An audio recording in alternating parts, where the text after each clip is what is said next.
buen momento para reiniciar. Vamos a empezar con algunas de las preguntas que nos han llegado de las sedes foráneas, para luego abrir la oportunidad de que quienes están presentes en el auditorio de aquí de Investigaciones Económicas puedan participar también con sus preguntas, ¿sí? Bueno, las dos primeras preguntas son de la Benemérita Universidad Autónoma de Puebla, que plantean, número uno, ¿cuáles fueron los principales obstáculos a los que se enfrentó el movimiento 132? Y la segunda, ¿cuáles son las principales repercusiones que se han tenido en favor de la democracia a partir de los actuales movimientos estudiantiles en México? Okay, están estas preguntas. De Colombia preguntan, partiendo del hecho de que se ha reducido la formación de ciudadanía al campo de las humanidades, ¿cuál sería el compromiso en todas las dinámicas de la universidad para generar procesos de ciudadanía? Después tenemos la pregunta,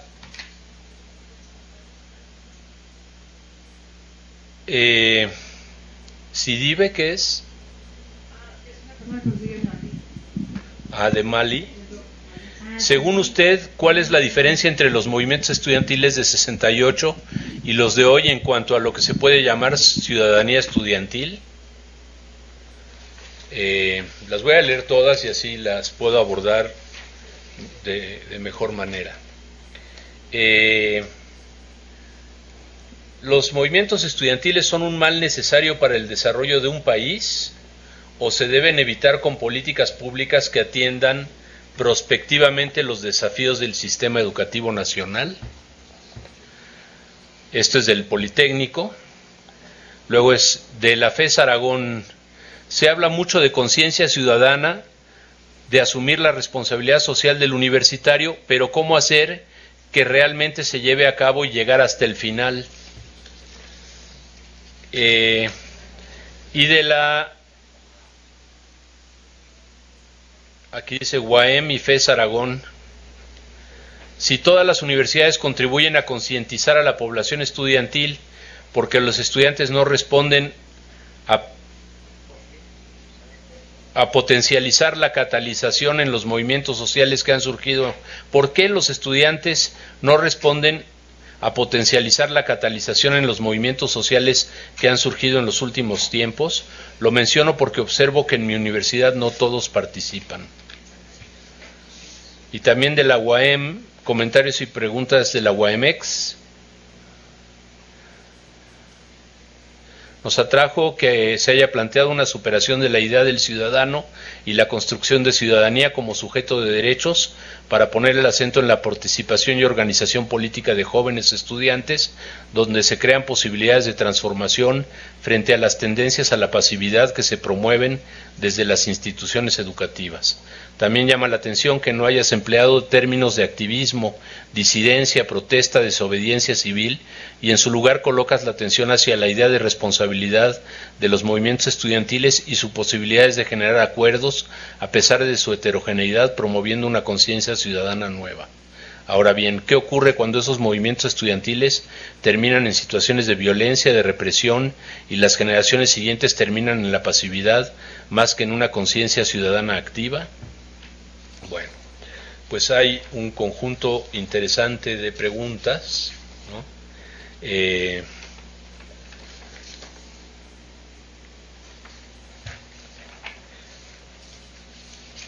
Yo quiero decir, como marco para responder a estas preguntas, que desde las instituciones educativas y desde el gobierno federal hay una especie de actitud esquizofrénica, casi bipolar, comentábamos hace un momento con el doctor Rodríguez, porque por un lado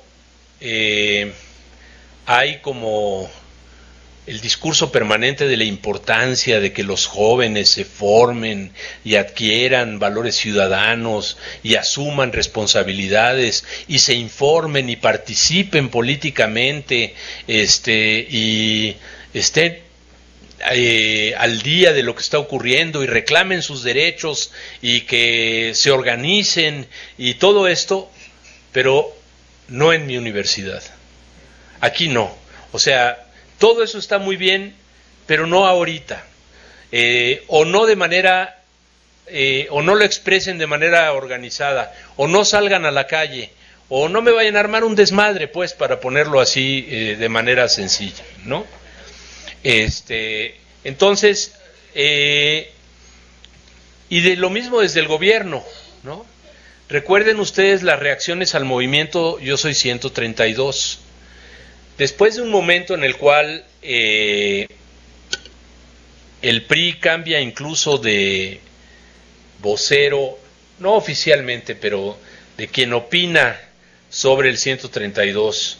No me acuerdo quién fue la primera reacción, que fue de condena, diciendo que en la Ibero habían sido provocadores a sueldo de Morena, de Andrés Manuel López Obrador, y que todo esto. Toma la batuta Videgaray y empieza a decir, no, los jóvenes son inconformes, críticos, así queremos que sean todos los jóvenes.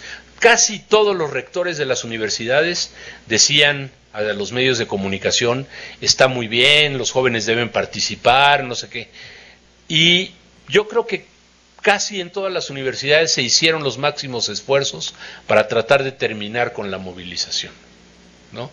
Está muy bien que se expresen, es uno el discurso público y es otra la práctica cotidiana. Lo conecto con la pregunta, ¿son un mal necesario para el desarrollo del país? O sea, ¿son el mal necesario para el desarrollo de la ciudad, de la adopción de ciudadanía y de conciencia ciudadana? Yo respondería que yo no pienso que son un mal, ¿no? No pienso que sea el único medio, ni que sea solo con movimientos estudiantiles que se pueden enfrentar los desafíos de los temas educativos, universitarios y políticos nacionales. Insisto, no es un tema para el currículum universitario, ¿no? Estamos identificando un conjunto de momentos y de procesos que ocurren en las universidades en ciertas condiciones en las que se dan fenómenos acelerados, catálisis de formación ciudadana y adquisición de conciencia ciudadana. Nada más eso. No estamos recomendando que para que las cosas funcionen haya movimientos estudiantiles todo el tiempo, ni tampoco diciendo que no debe de haberlos, no, de ningún modo. O sea, estos se dan cuando se dan y así pasa, ¿no? Entonces,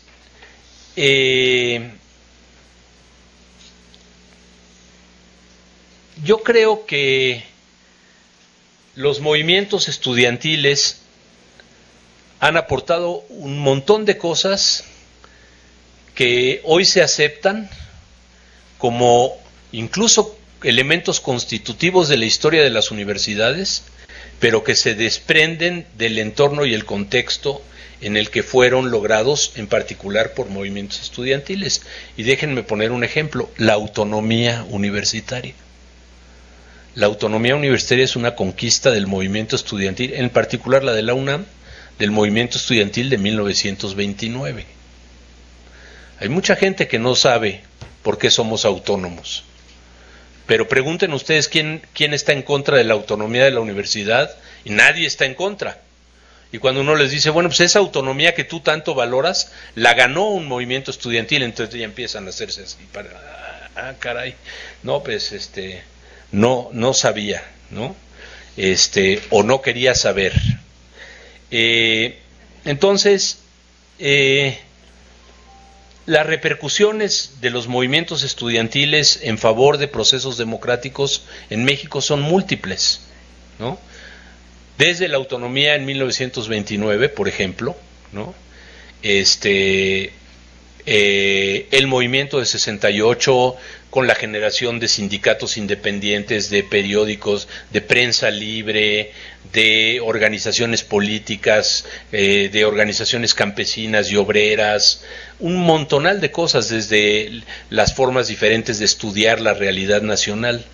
Pero conviene aquí meter algo que no está en las preguntas todavía, que es: todos los movimientos estudiantiles avanzan hacia la democracia y hacia proyectos progresistas, etcétera.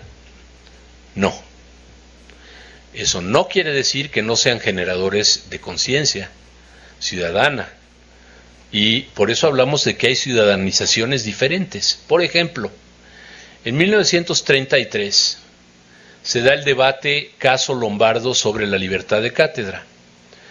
Lombardo Toledano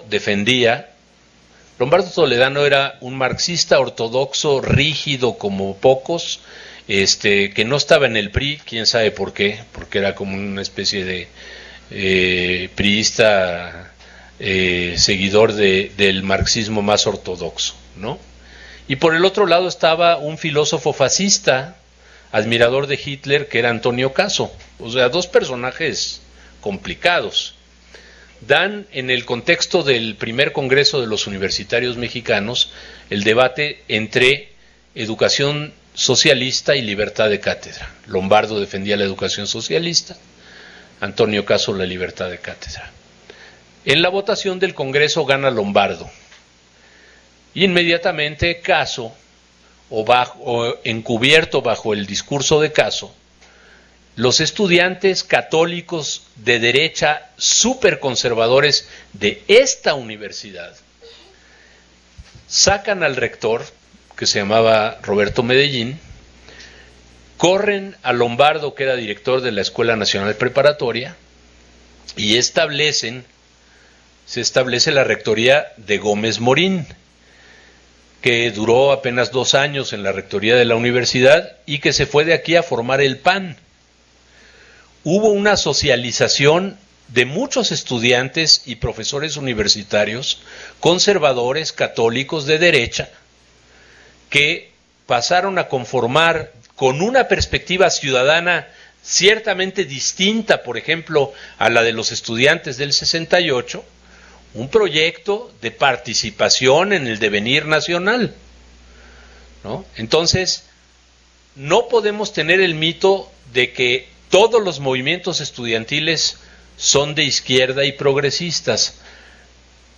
La mayoría lo han sido, pero ha habido movimientos estudiantiles de carácter conservador, ¿no? Les planteo uno relativamente reciente. La última vez que estuvo el Papa en México, estudiantes de todas las universidades se organizaron en un gran movimiento para conseguir dinero, camiones y todo, para ir a Puebla, creo que era, a estar en una reunión de estudiantes universitarios católicos con el Papa, ¿no? No creo que sea un movimiento de izquierda, pero genera su propias formas de ciudadanía. Entonces, insisto en el tema de que la ciudadanía no es una caja cerrada o una especie de calcomanía. Ciudadano, ¿no? Ya adquiere todas estas características, ¿no? O sea, en esa ciudadanización hay puntos de vista, hay politización, hay perspectivas distintas de cómo interpretar el mundo. Esa es una visión más dinámica de la noción de ciudadanía, ¿no?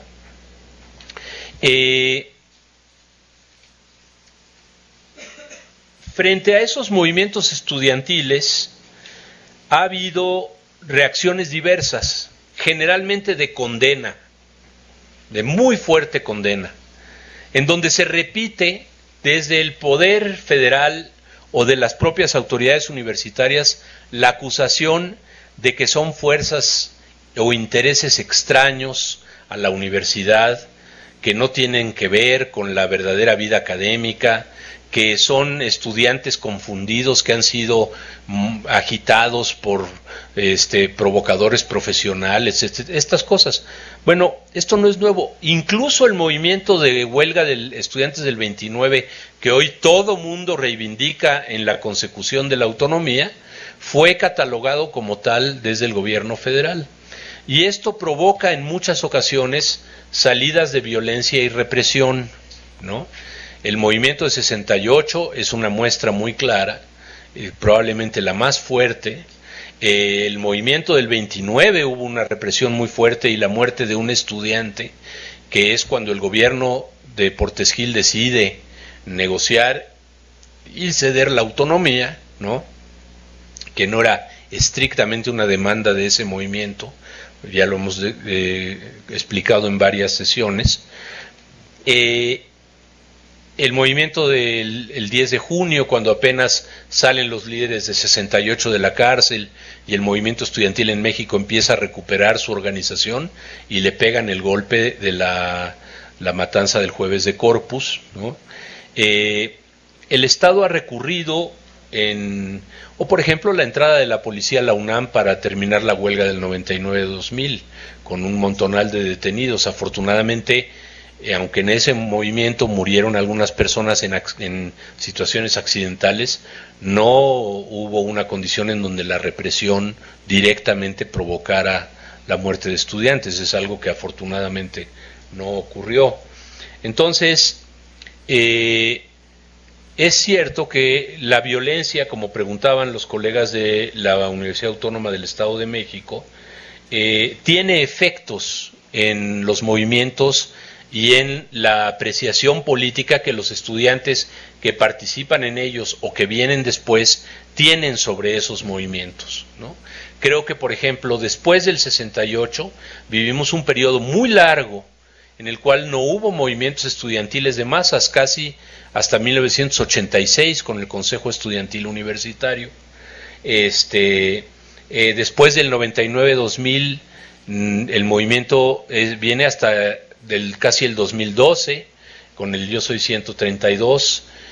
No quiere decir que no haya habido activistas, gente que hiciera política entre los estudiantes, pero tienen efectos negativos. En general, la represión, entre otras cosas, además de desmovilizar, aunque hay gente que piensa que al haber represión la gente se moviliza más, yo creo que eso puede ocurrir en circunstancias muy particulares, pero en general la represión, cuando es muy fuerte, tiene un efecto desmovilizador y tiene un segundo efecto que es muy negativo, que es que se vuelve muy complicado hacer el autoanálisis político del propio movimiento, porque la explicación del por qué el movimiento no resultó triunfante es la intervención violenta del adversario, ¿no? Pero si el movimiento cometió errores, excesos o tuvo oportunidades de haber tomado decisiones que podían haber generado otra salida, se vuelve muy complicado de analizar, porque parece que uno estuviera haciendo caso omiso de que efectivamente hubo al final una salida represiva, ¿no? Entonces, esos son, entre otros, los efectos que generan desmovilización. Yo creo, hay varias preguntas que hacen referencia a larga pasividad inaceptable de los estudiantes, como con una especie de reclamo, ¿no? Y yo pienso que, como el resto de la sociedad mexicana, los estudiantes no pueden estar en permanente movilización, ¿no? Y no pueden movilizarse.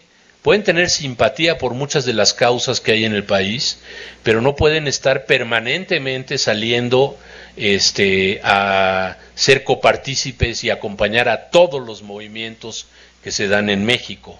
Esto genera una enorme dificultad. Entonces,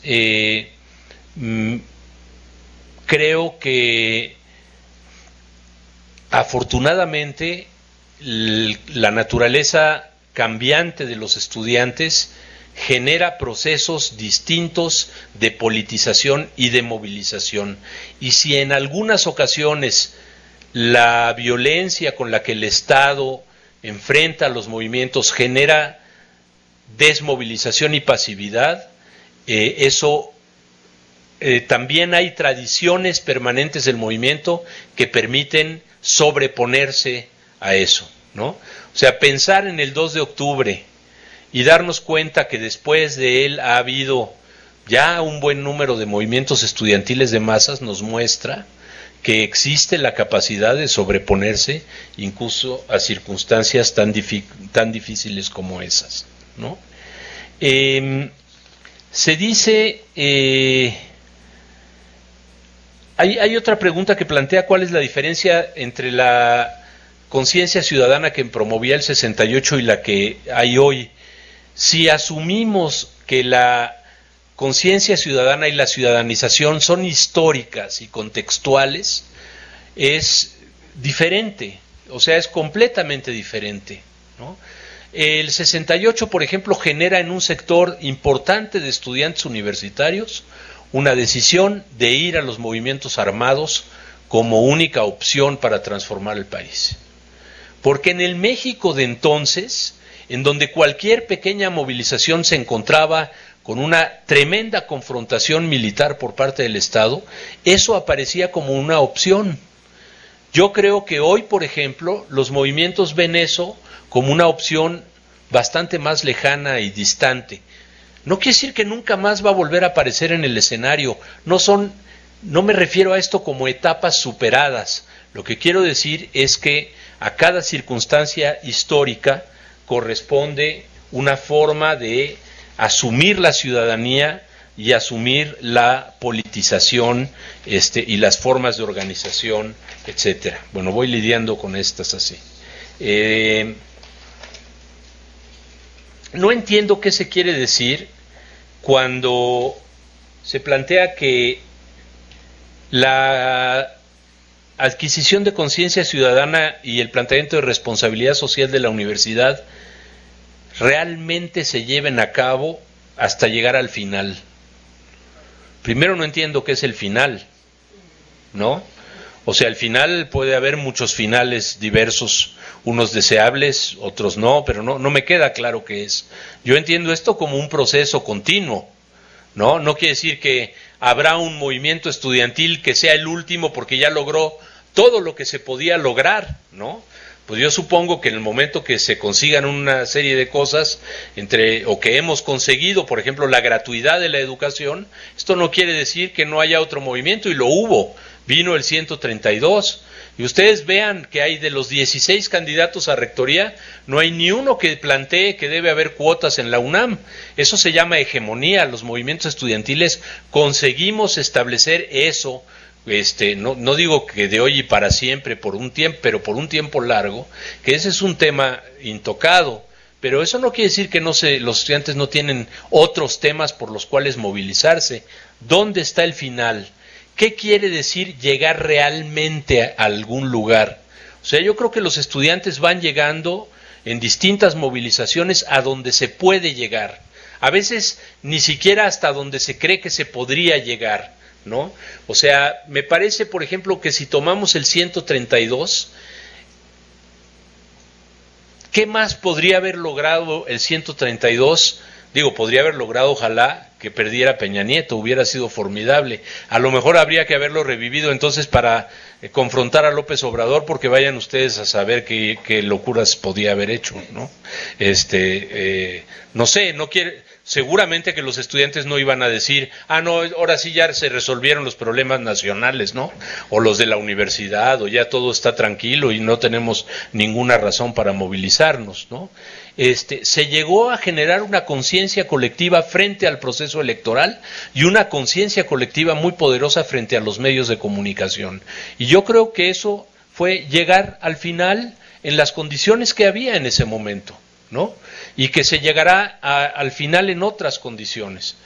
Quizás uno se queda con la idea de que el 68 no llegó al final que nosotros hubiéramos querido que llegara, que no me imagino cuál sería, ¿no?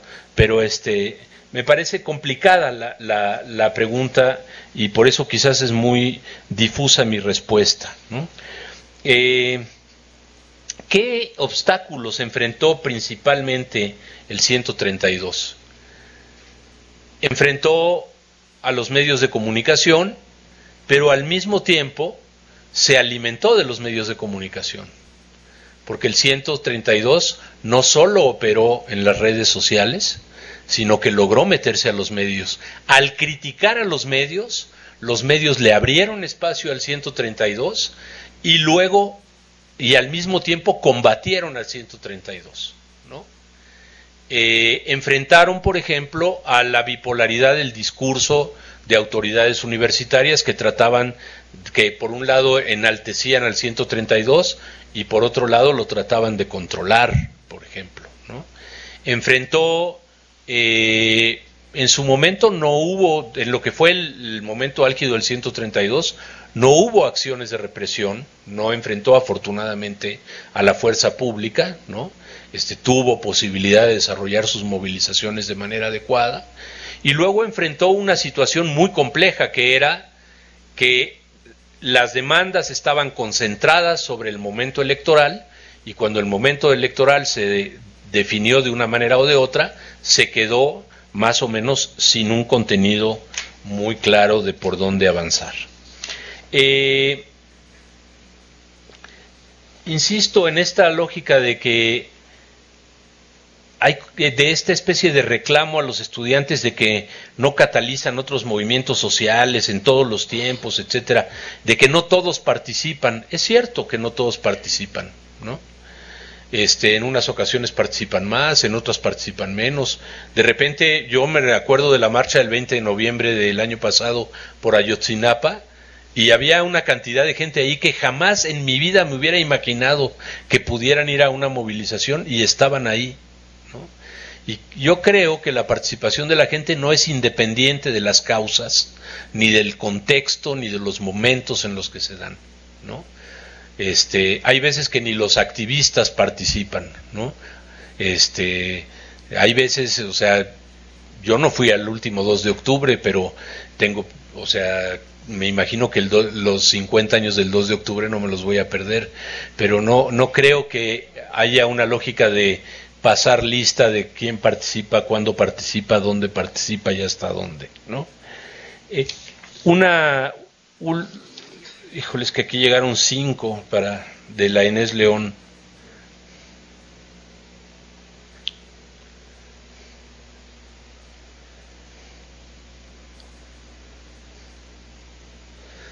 En efecto, plantean el temor que hubo en el movimiento 132 en la Ibero, pero también en otras universidades, a ser cooptados por partidos.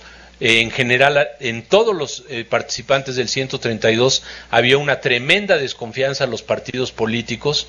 No sé si recuerdan, por ejemplo, que Paco Ignacio Taibo II le pide al 132 que no solo llame a no votar por Peña Nieto, sino que llame a votar por Andrés Manuel, lo cual era también un absurdo, porque evidentemente los estudiantes, al llamar a no votar por Peña Nieto, no estaban llamando a votar por el PAN, ¿verdad? Pero tampoco querían hacer un llamado a votar por el PRD. Buenas razones tenían, y se ha venido demostrando la desconfianza enorme que el PRD ya para este momento producía en muy amplios sectores de la población, ¿no? Creo que no es... insisto en este tema, el que identifiquemos momentos intensos de adquisición de conciencia no quiere decir que tiene que haber una participación en todas las ocurrencias y momentos, y que los que a juicio de uno nos interesan, por ejemplo aquí se habla el nombramiento de un director general, se ocupan los puestos y la comunidad no se mueve, porque a veces los estudiantes dicen, ¿y a mí qué? Que nombren este director general o a este otro. Eso le preocupa más a los profesores no se movilizan, pero luego criticamos a los estudiantes de que los estudiantes no se movilizan para impedir que quede a tal o cual como director, pero los que menos nos movilizamos somos los profesores, y este reclamo permanente parece ser como muy magisterial, ¿no? Me preguntan que qué le sugeriría al nuevo rector. Nada, ¿no? La mera verdad, si no sabe lo que tiene que hacer, pues que se pongan a hacer. ¿Qué queremos de la universidad? Ese es otro asunto, ¿no? No somos asesores de rectores. Lo que sí somos gente pensante que podemos tener una idea clara de la universidad. Yo creo que en el tema de la rectoría de la universidad, hoy en la UNAM, se expresa con toda claridad esa bipolaridad de la que hemos hablado.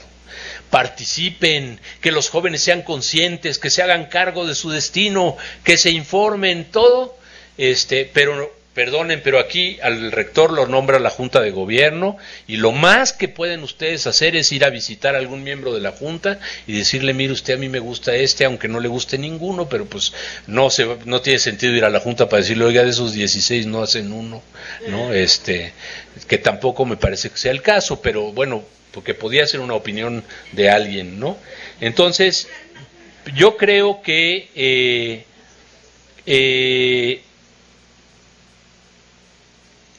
suponer que los movimientos arrancan en blanco.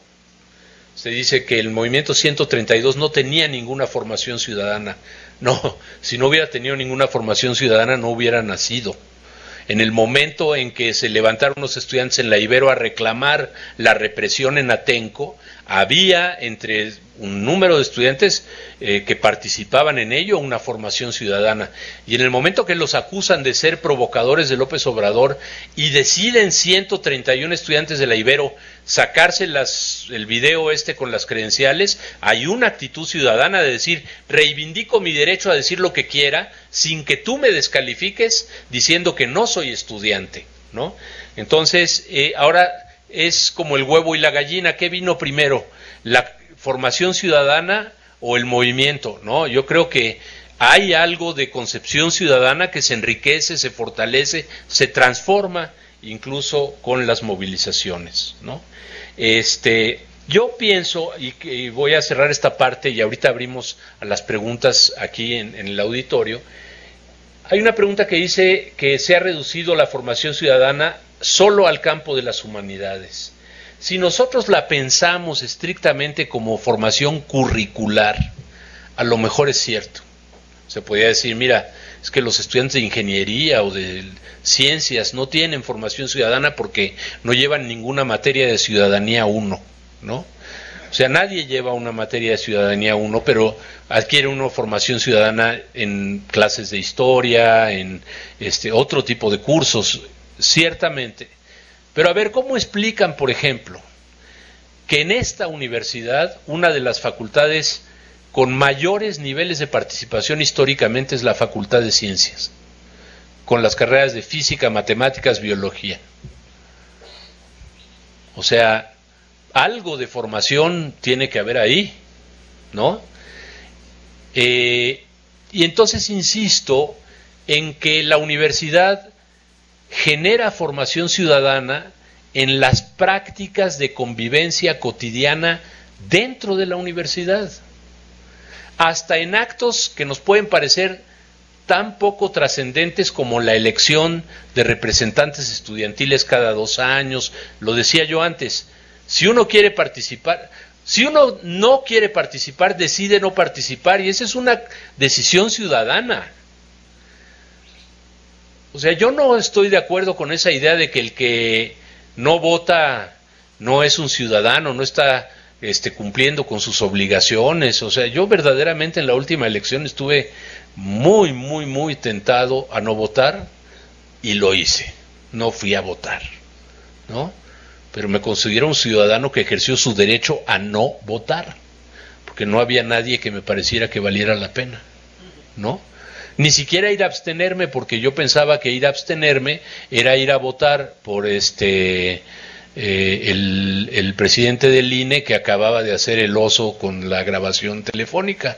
Yo decía, o sea, una abstención, ir a votar ahí activamente, es un voto en favor del sistema de partidos, aunque uno no tenga un partido al cual quiera votar, pero es un aval al sistema de partidos, y yo no estoy de acuerdo ni con eso en este momento. Así que no lo voy a hacer, ¿no? Entonces, ya no sé por qué me metí a eso, pero perdón, es el viernes y la edad. o la edad y el viernes. El orden sí altera el orden de los factores sí altera el producto. Pero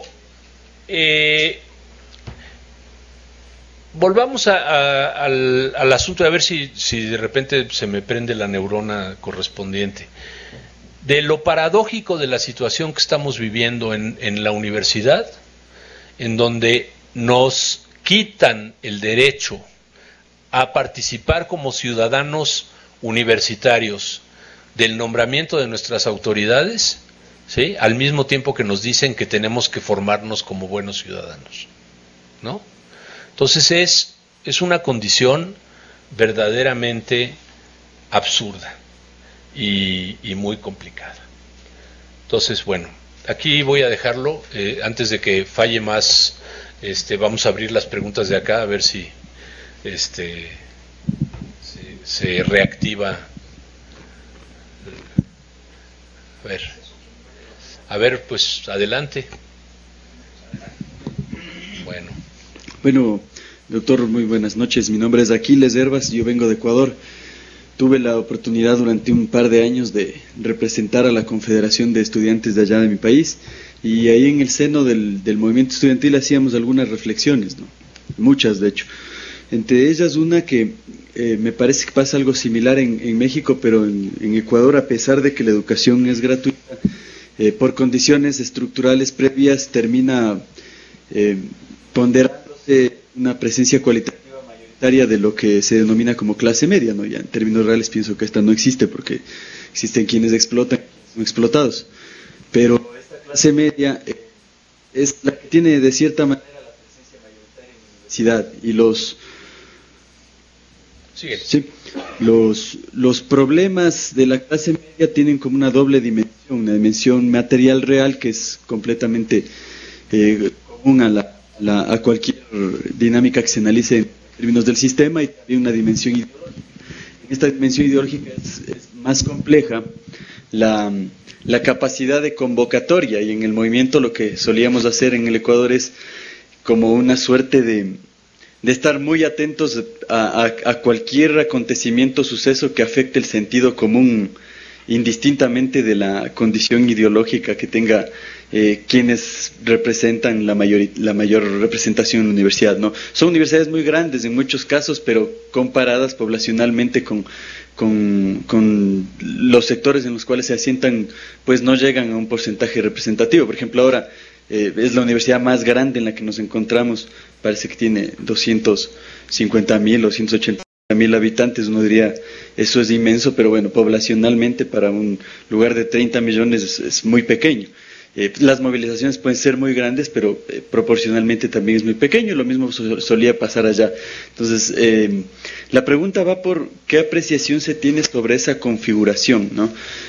Una de las demandas que planteamos allá es que además de la gratuidad se generen condiciones para que tanto en términos de infraestructura, talento humano, se pueda ampliar la accesibilidad a la universidad, haya mayor acceso a sectores populares y se cree una combinación que es lo más peligrosa para el sistema, que es conocimiento y de cierta manera historia de vida, ¿no? Historia de vida marcada por lo que significa venir de los sectores más populares.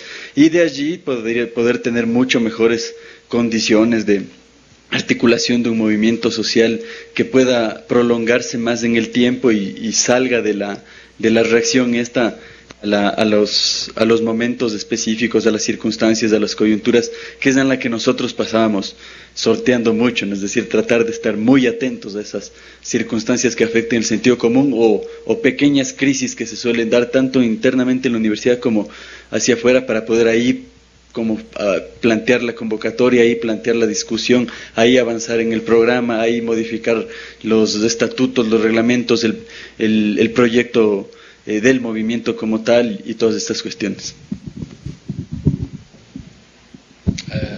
Allá atrás. Bueno, tres cosas.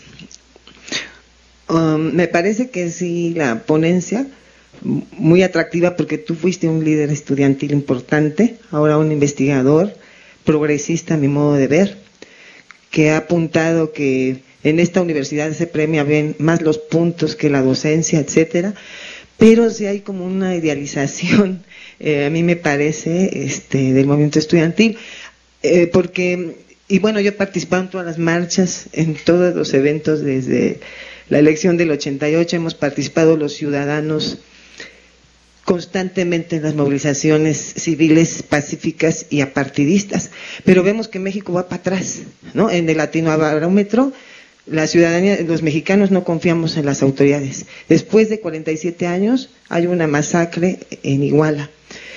¿En qué medida realmente se ha avanzado hacia la democratización, maestro Ordórica, ¿no? ¿Cuáles en México los derechos humanos se violan diariamente?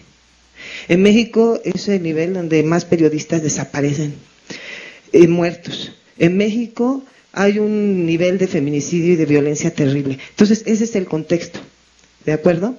¿Y qué hace la universidad? ¿Y qué hacemos nosotros en la universidad?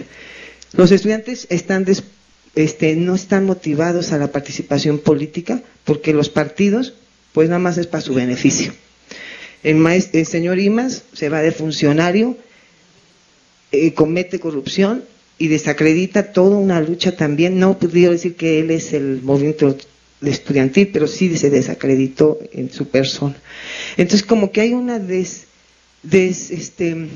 hay un desencanto a la participación política en México por parte de los partidos. Y finalmente, o sea, no sé si me estás dando a entender, pero aquí en la universidad, si se nombran consejeros representantes, las autoridades son los que intervienen en la elección de los representantes estudiantiles. La universidad está atravesada en su selección de rector por los partidos políticos, por el presidente de la República, por la Junta de Gobierno. Entonces, ¿dónde están los espacios de construcción ciudadana de los jóvenes? O sea, ¿tú crees sinceramente que en este contexto donde habría muchas banderas políticas, los jóvenes tienen esos espacios o tienen que abrirlos? Sí, me queda muy, me quedan esas dudas. Gracias.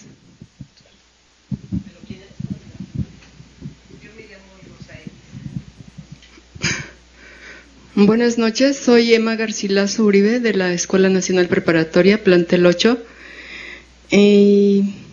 Yo difiero un poco de usted porque a mí me parece que uno de los movimientos que desde mi punto de vista ha tenido mayor trascendencia fue en el 99-2000, más que en el 132.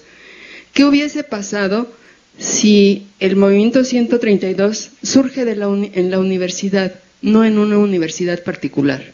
Se le hubiesen abierto los medios la voz al 132 si surge de la universidad. Yo creo que no. Yo creo que si ese movimiento hubiese surgido de instituciones públicas, ni tienen espacios y hubiese sido reprimido el movimiento, ¿sí?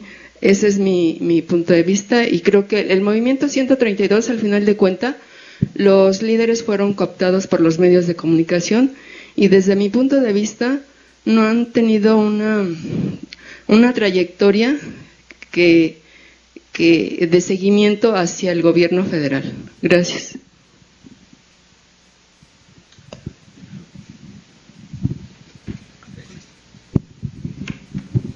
Buenas tardes, Raimundo es mi nombre, agradecerle por la ponencia, y la pregunta que tengo es, ya menciona que no es recomendable en el currículo de las universidades este aspecto de los movimientos estudiantiles, pero sí me gustaría conocer cómo aprovecha la universidad ese elemento catalizador que como bien expone, tienen estos movimientos para que las universidades lo incorporen en sus estrategias como pedagógicas tradicionales, que al final de cuentas forma parte de este trabajo universitario específico que hacen de construir y transmitir el conocimiento.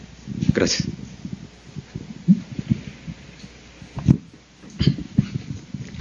Bien, buenas tardes, mi nombre es Jorge. Bueno, de antemano le agradezco la ponencia, doctor. Y bueno, soy de la sede de la Escuela Normal 4, sede foránea.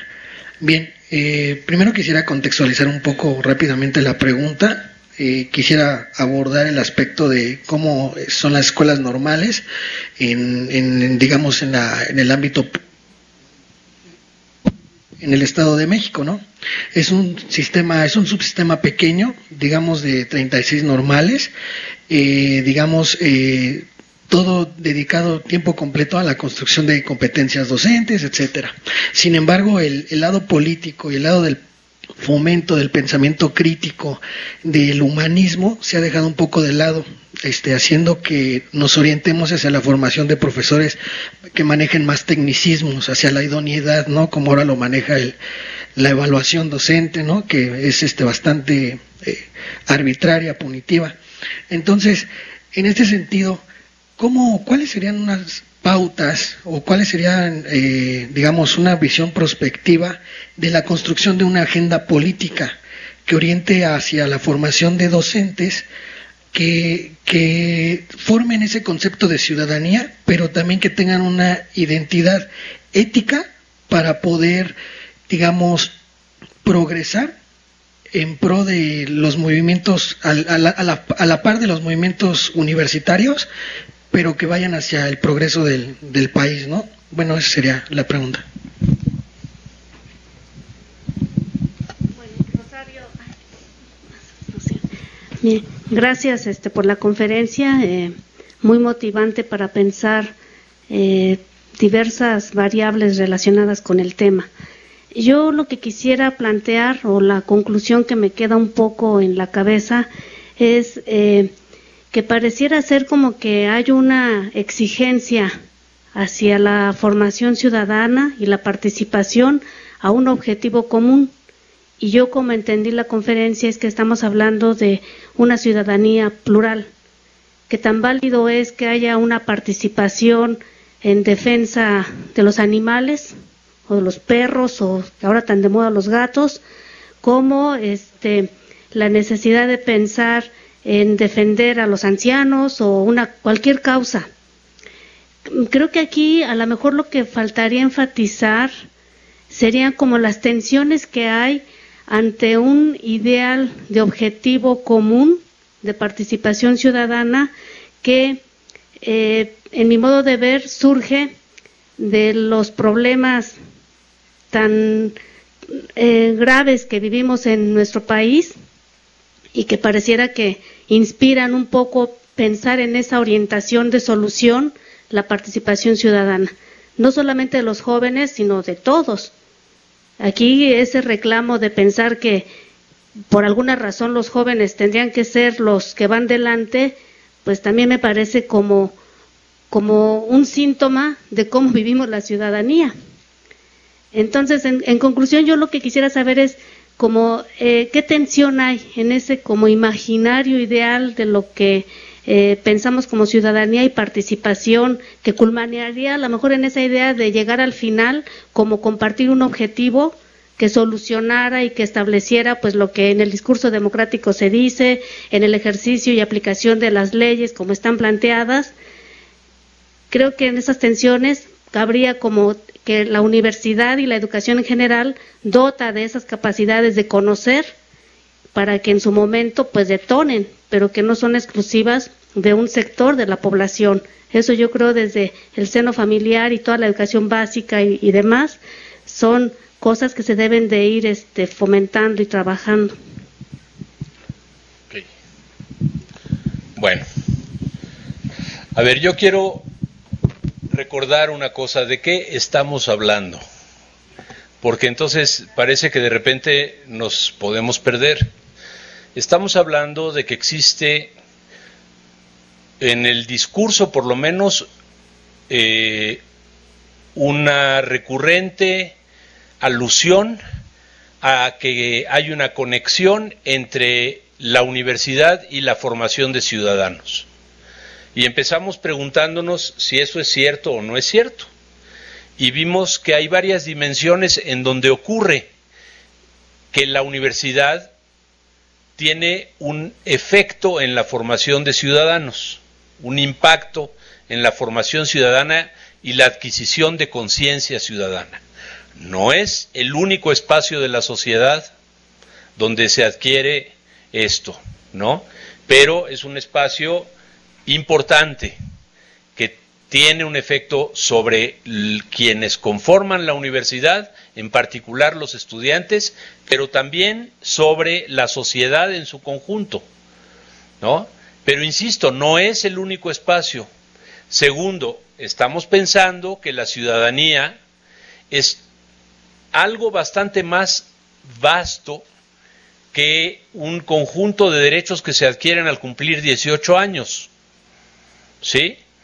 Y que es fundamentalmente, además de esos derechos muy bien establecidos, a votar, a ser votado, a tal cual, es el derecho a la información y la posibilidad de ejercitar ese derecho a la información, el derecho al trabajo y la posibilidad de demandar trabajo, ejemplos como estos.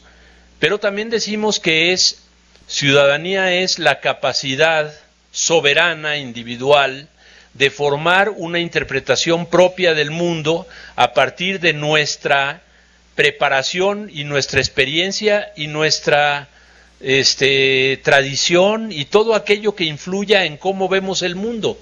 Entonces, primero, no podemos equiparar ciudadanía con izquierda, ¿sí? O sea, no quiere decir que los ciudadanos solo son ciudadanos si son de izquierda. Hay ciudadanos con muy distintas posiciones, ¿sí? De eso estamos hablando. A mí pueden no gustarme los ciudadanos católicos conservadores, o sea, está bien, incluso puedo considerar que hay prácticas religiosas que erosionan la ciudadanía, pero no estoy idealizando, esto sí sería una idealización, pensar que siempre que se adquiere formación y conciencia ciudadana, se están generando agentes sociales de izquierda, democráticos, dispuestos a la lucha popular. O sea, esta es una conclusión que de repente empezó a flotar en la reunión, que no tiene sentido en esta discusión, ¿sí? Identificamos y dijimos, entre las formas en las que la universidad genera ciudadanía, históricamente es posible ver que cuando hay movimientos estudiantiles, esto ocurre con una enorme intensidad y con mucha rapidez. Pero incluso dije, no idealicemos. Nos han tocado, y en nuestra selección de tradiciones somos muy afectos a hablar de esos movimientos estudiantiles que nos caen bien. Pero también hay movimientos estudiantiles de derecha, conservadores, no solo en México, en muchos países del mundo los hay, ¿no? Y también ahí son momentos de concentración, de formación de ciudadanía, quizás con una orientación diferente a la que nos gustaría a nosotros, pero eso ocurre. A ver, piensen en la Universidad Mexicana como el momento en el cual aquí, en esta universidad, se organiza la resistencia contra la educación socialista de los gobiernos de la Revolución Mexicana, donde los estudiantes se socializaban en contra de la Revolución Mexicana, en contra de los gobiernos de la Revolución Mexicana, en contra de la educación laica, y se planteaban participar y formar organizaciones y formar un partido para combatir eso. Eso también es ciudadanía. No son los ciudadanos con los que yo comulgo políticamente, pero eso también es ciudadanía, ¿sí? Entonces tenemos que estar muy claros de eso. Tercer tema. Cuando dijimos, hicimos una selección de 3 movimientos estudiantiles, podíamos haber agarrado desde Córdoba, Argentina, en 1918 hasta, o sea, yo elegí 3 que me permitían resaltar algunos elementos simbólicos. No digo que sean los más importantes, no digo que sean los que más me gustan, trato de tomar uno más contemporáneo, diferente de los otros. Uno que nos marca históricamente, uno de otro país y otro contemporáneo, ¿no? Yo no dije que el 132 era más importante que el 99, ¿no? Pero sí creo que por más simpatía que tengamos, o sea, no podemos tampoco hacer construcciones ideológicas de ciertos acontecimientos. El movimiento empieza en la Ibero, los medios jalan algunos voceros, pero la direccionalidad del movimiento se define en Ciudad Universitaria, con una demanda que salía de Ciudad Universitaria, que era no a Peña Nieto. Entonces el 132, ¿qué era? ¿De los niños del ITAM? Pues no, era de todos ellos. Y eso es lo que era diferente. A mí el joven ese del ITAM al que le dieron un programa en Televisa me caía en el hígado. Pero de ahí a decir que no, hombre, si ese movimiento hubiera sido solo de la UNAM, lo hubieran reprimido. No es cierto que lo hubieran reprimido, porque a un mes y medio de las elecciones no iban a reprimir a un movimiento estudiantil. Era un problema muy complejo la represión, y eso es probablemente la razón por la que, o una de las razones por la que no hubo represión. Si los contingentes mayoritarios no eran del ITAM, nomás si contamos el número de estudiantes que tienen el TEC, el ITAM, la Ibero y la Universidad del Valle de México, no se explica ninguna de las grandes movilizaciones del 132. No tienen suficientes. Entonces, tenemos que poder hacer el análisis de los movimientos en su complejidad, incluso en esas partes que pueden o pueden no gustarnos, ¿no? A mí también, o sea, el 99 me parece un movimiento muy importante porque consolida finalmente una tendencia de varios movimientos en la UNAM contra el incremento de las cuotas. Pero hay muchas cosas del 99 que no me gustan. Es un movimiento que ponía alambre de púas en las reuniones de sus representantes, y una serie de dinámicas internas, pues que tampoco me parece que como para que decir, este es el movimiento ideal, típico. No, es el movimiento que se dio en las condiciones que había, ¿no? Y no sirve de nada ponerle palomita o crucecita. Ese es el que hubo y fue como fue. Ahora uno puede analizarlo políticamente y decir, creo que aquí pudo ir en otra dirección, tal, ya como analista. Yo no, sobre todo por mi condición de ex dirigente estudiantil, evito al máximo dar una idea de no, antes lo hubiéramos hecho así, no, yo creo que deberían de ir para allá. Jamás, nunca lo he hecho, porque cuando yo estaba en el movimiento odiaba que alguien llegara y me dijera, no, mira, los del 68 pensamos que ustedes lo que tendrían que hacer sería esto y esto. De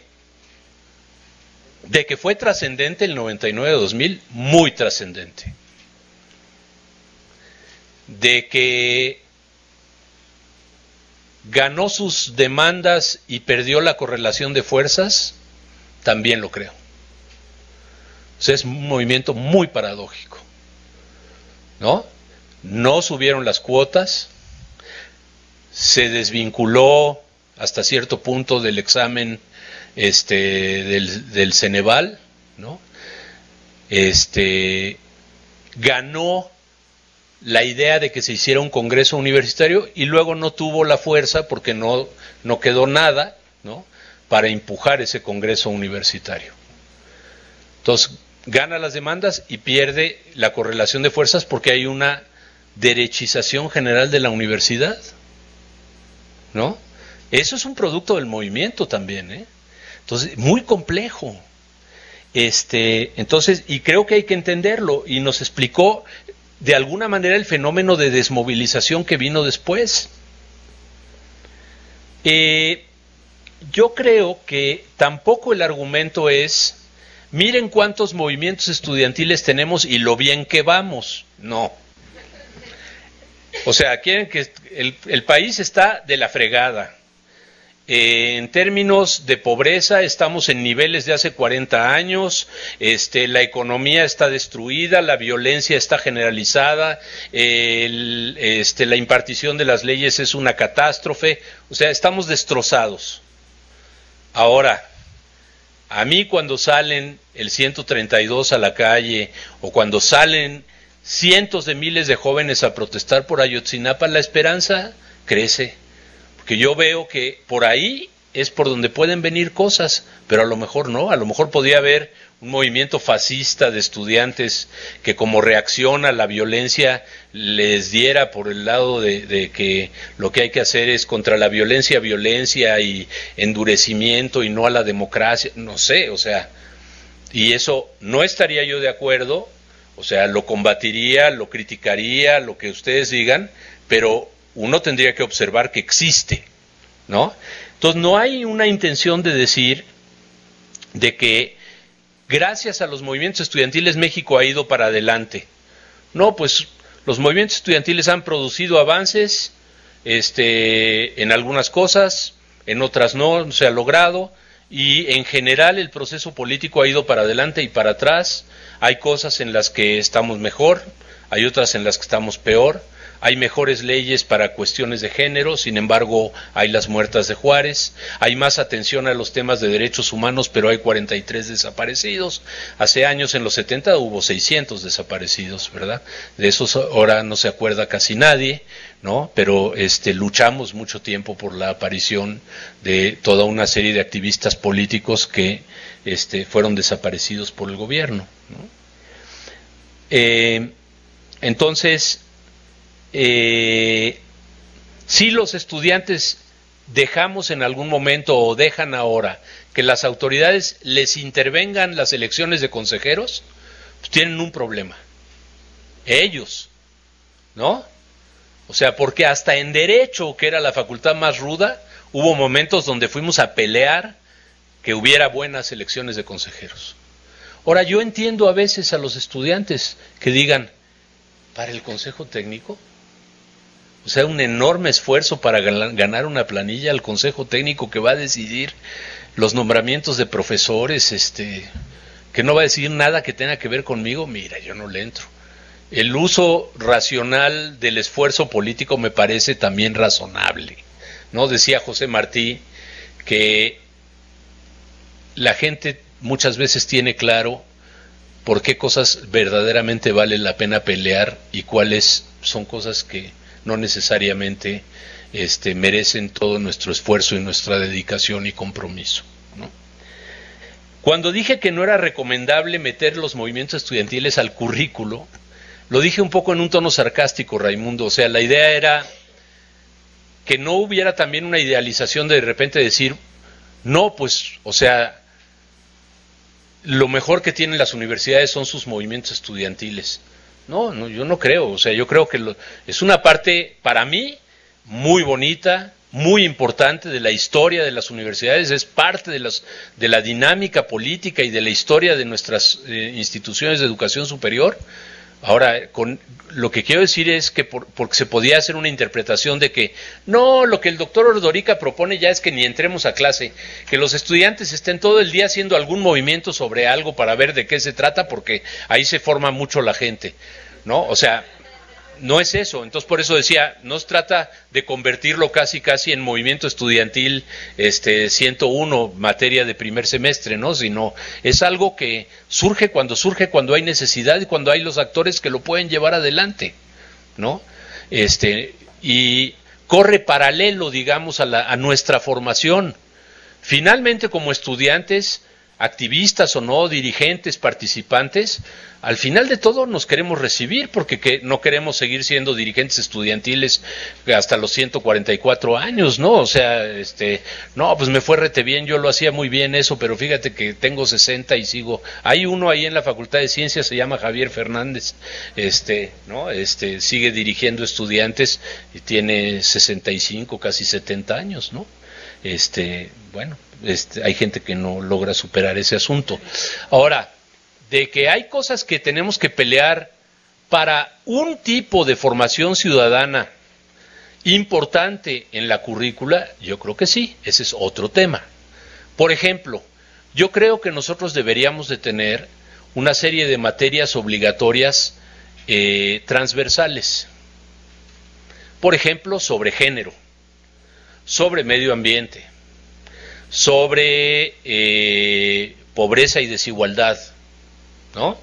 que los estudiantes, nuestros estudiantes, no dependieran solo de la información que ellos pueden allegarse, sino que estuviera a su disposición y fuera casi obligatorio, ¿no?, el que sobre una serie de temas que no consideramos, y esto es una materia también de disputa política, ¿no?, algunos consideramos que son temas que deberían de ser atendidos por todos los estudiantes que se forman en nuestra universidad, pues deberían de formar parte de la currícula. Y creo que ese sería un tema, no he visto en ninguno de los programas de los candidatos, no le voy a ir a decir a ninguno de los candidatos, pero en mi idea de universidad creo que es una de las cosas que podemos empujar, ¿no? Aspirantes, pero bueno, ya saben, ¿no? Aunque diga candidatos, me refiero a eso, ¿no?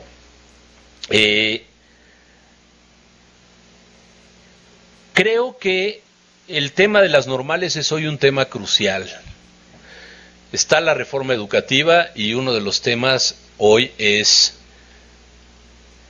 si los maestros van a formar a los alumnos para que les vaya bien en el examen y a los maestros los van a evaluar a través de exámenes, entonces las normales tienen que formar a los maestros para que les vaya bien en las evaluaciones de maestros. Entonces estamos fregados.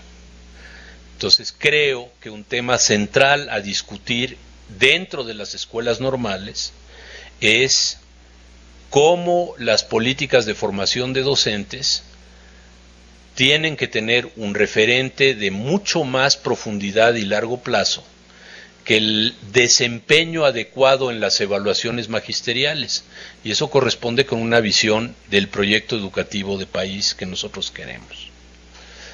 Voy a terminar con la primera pregunta de nuestro colega de Ecuador.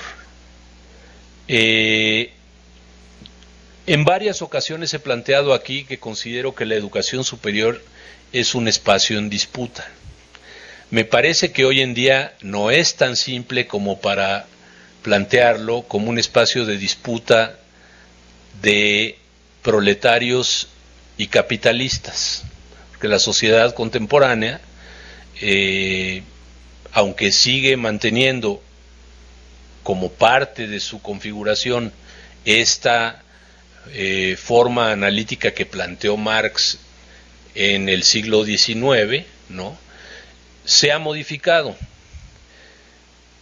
Lo que sí creo que existe es una tensión estructural entre las demandas para que la universidad se oriente hacia la acumulación de capital, en las que participan sectores de las clases medias, empresarios, grandes capitalistas, gobierno, etcétera, y demandas de sectores de la sociedad que buscan mayor democratización, acceso, inclusión social y oportunidades, y que plantean que la educación superior es un vehículo crucial para desarrollar eso. Eso hace que las universidades sean un espacio permanente de tensión y conflicto, que a veces se expresa abiertamente y otras no. Y uno de los grandes temas de conflicto en las instituciones de educación superior es el acceso. ¿Cuántos estudiantes y a qué estudiantes recibimos?, ¿no? Es uno de los 3 grandes temas que están en disputa permanente. Y yo creo que de alguna manera la presión, no solo de los movimientos estudiantiles, sino de los estudiantes y de los jóvenes del país, han ido forzando a cambiar el discurso y las políticas en nuestro país respecto al tema del acceso. No lo han resuelto, pero no es mentira que en la última administración de la UNAM, las últimas 2, hemos crecido en casi 80,000 alumnos.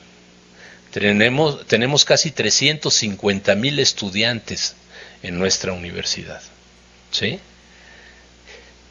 Si uno ve los discursos de los rectores Chávez, Soberón, Sarucán, siempre fueron rectores que plantearon incluso cuando había números mucho más bajos de estudiantes, que la universidad había llegado al tope. Decía Chávez en el discurso de toma de posesión: los estudiantes son una marea que amenaza con destruirlo todo. ¿Sí?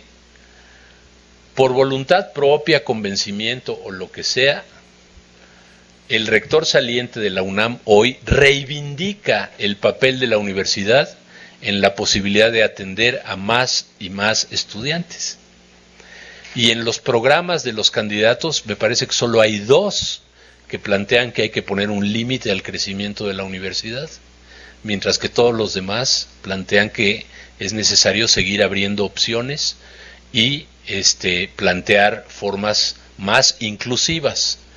Eso no quiere decir, no me estoy haciendo ilusiones, que estén en la perspectiva de cómo resolver el problema de todos los jóvenes que quieren acceso a la universidad, pero están teniendo, por razones políticas, que atenderlo aunque sea de manera tangencial y responder a él aunque sea de manera limitada, ¿no? Y eso me parece muy interesante, porque nos demuestra que la acción política que nosotros como ciudadanos podemos hacer de manera organizada, el discurso político que elaboramos, las propuestas que generamos, tienen efectos concretos que modifican la realidad y que no hay algo inexorable y predeterminado que se impone sobre nosotros y sobre lo cual no podemos hacer nada. Me parece que eso es no necesariamente un futuro promisorio, pero sí un futuro en el que existen posibilidades de que nosotros transformemos la realidad que está en nuestro entorno. Y yo creo que ahí la dejamos. Es viernes, tarde. Vámonos. Gracias.